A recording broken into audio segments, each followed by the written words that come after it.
of the person who I was. I felt that I was becoming something like a child again in the intensity of the experiences and the emotions that I was feeling. And I didn't know how to put words to it. I think that was the closest idea of being like a child. Is, I was feeling things. I knew that they were very dramatic, or that they were very strong, but I didn't know how to give it a word. I didn't know how to relate it to other things that were going on. So through this process, I felt that I was being broken down, and that the ways that I'd learned in my life as an adult to cope were no longer working, that I didn't have the capacity or the education to deal with this.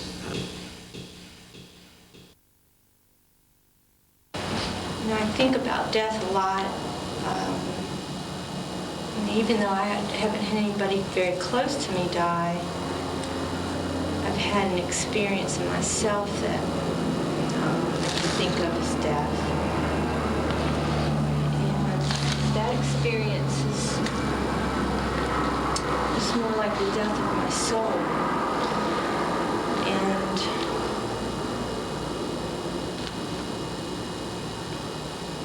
what happened was, when I was about 10 years ago, I had a psychotic episode.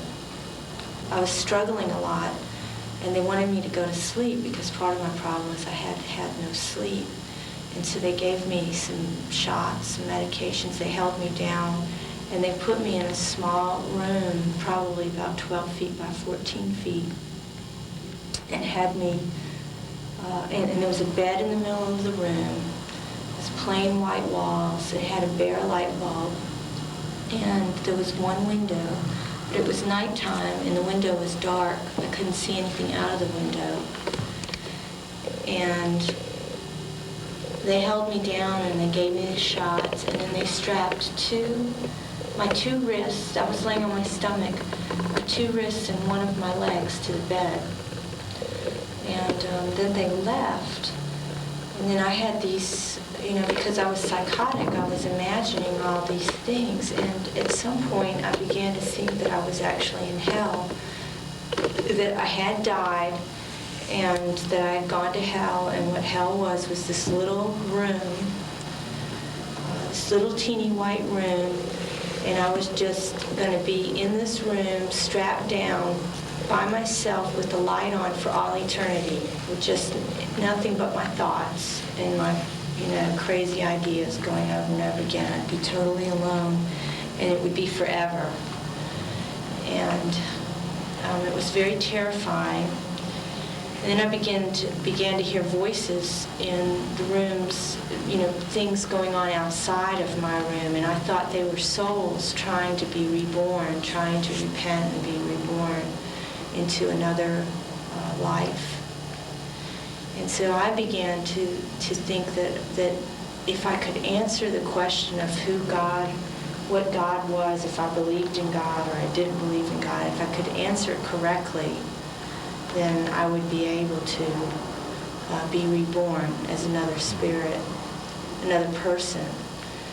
And so I had this tremendous struggle all night with all of this.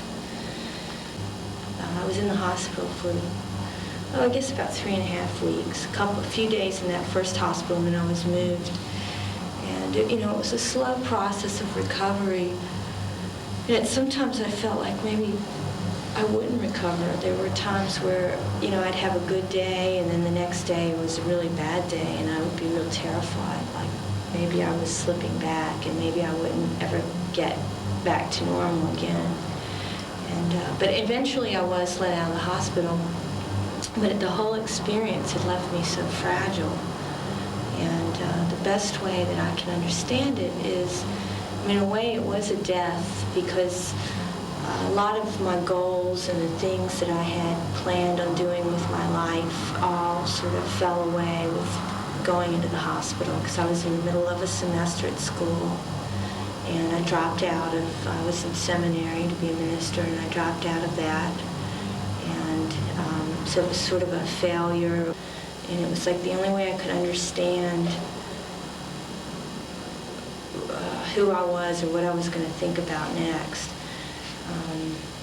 was that my soul, if you think of a soul as a flame, that it had been through such a wrenching that the flame was down to like the tiniest little flicker on a candle, like right before it goes out, and like it was so close to going out. And so it was just very fragile and very tender. 25 years old. I was like a child. But whenever I went out in public, I'd have to, like if my mom and I went to the store or something, I'd have to hold her hand. And it wasn't out of affection, it was just as like a little girl holding their parents' hand when they go out so that you don't get lost or whatever. So I was sort of that way for about 3 or 4 months. And even then I was still very fragile, but it eventually began to get stronger and started to live my life differently after that.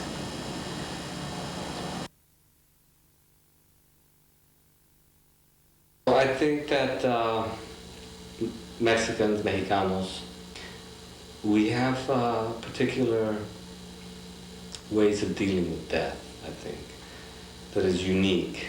We believe, that death is a very integral part of life. It comes with life. It is not separated from life. We don't believe, Western culture tends to separate things, life, death, politics, art. To us, all these things are one. They come together very much, almost like a yin-yang sort of philosophy, where there is death in life, and therefore there has to be life and death, right? So I think we are one of the few cultures, and not the only culture that I know of, that actually celebrates death, that actually has a fiesta just for death, just for those who have gone before us, and ask them to come back and join us. And we recount the things that we did together with them, the good times that we had. We offer them food.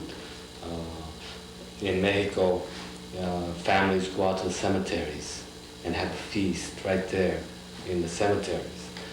It's a way of saying that death is a part of this experience. You cannot deny it, right? It is a part of this experience, right? Especially in Western culture, where it is forbidden to talk about that, right?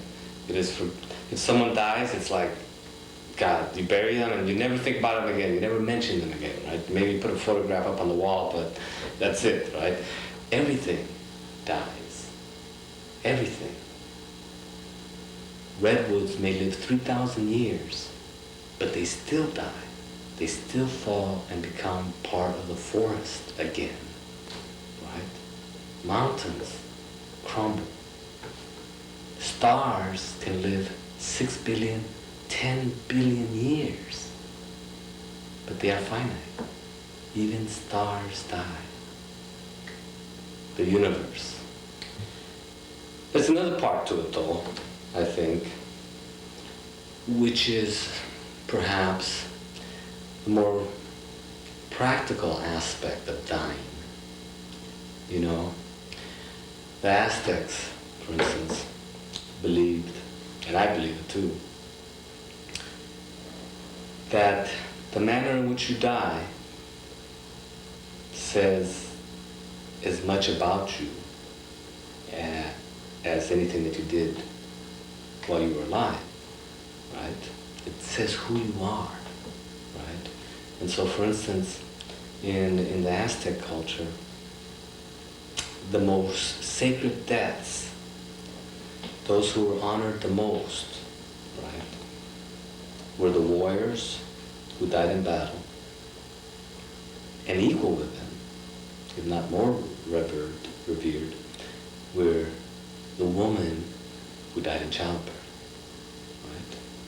Back in 1979, when, as an internationalist, because I am Chicano, internationalists fighting in Nicaragua, in the Southern Front, against the Somoza dictatorship that had ruled Nicaragua for 45 years. I was part of a guerrilla column. We learned not to fear death in the sense that we knew, first of all, why we were in the Southern Front. We were all volunteers there. Nobody was paying us. Nobody was keeping us there, right? If somebody wanted to leave, all they had to do was say, send me back. And they would be sent back, right? You stayed there in those conditions facing death because you believed in what you were doing, right? And it was a matter of life or death, right? It doesn't mean I wasn't afraid, because everyone was afraid. I think the Native Americans of the United States, the Sioux Indians, have a saying, which they used to say before going into combat. And it was, today is a good day to die. And that means that, yeah, you have given your whole life to something. Now you're going into battle for something that you believe in, perhaps to defend your community, to defend your family, to defend what you believe in. And if you have chosen those principles to die for, then it is a good day to die. When I was a kid growing up in Minneapolis, my grandmother from Greece was visiting us for a long period of time. It was a number of years. And I got to be really close to her, and she ended up leaving when I was maybe about, I guess, 12. And I just remember feeling a great sense of loss when she left. And when she was back in Greece, I didn't really have access to her anymore.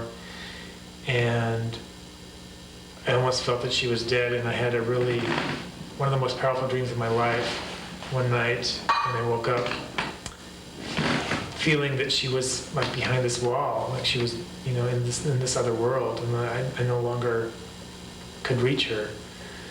And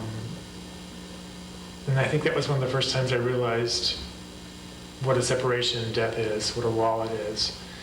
And have over, even in my adult life, worried about my mother leaving me, leaving the planet. So I've never been to a funeral, and I worry that the first one I go to will be my mother's or my father's. I think that gradually I have become more at peace with the concept of losing somebody. And in fact, I realized that we're all part of a big organism, and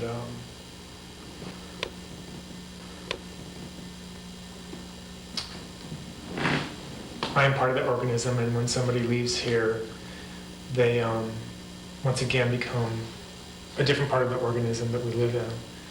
And that has helped me give up some of the fear I've had about death. And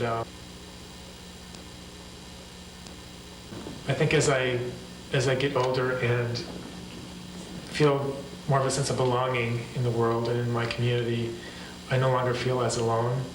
So I no longer have to fear death as much, because I'm just part of the community of life, and there's a kind of rhythm I've established with the world in which I live, so I don't feel so isolated as I used to. There have been times in my early adulthood where I've woken up in the middle of the night completely alone. It's usually when I've moved to a different apartment or a different house, or have made some kind of life adjustment. And some of those moments have been very terrifying, just realizing the degree of aloneness that I can experience in the world.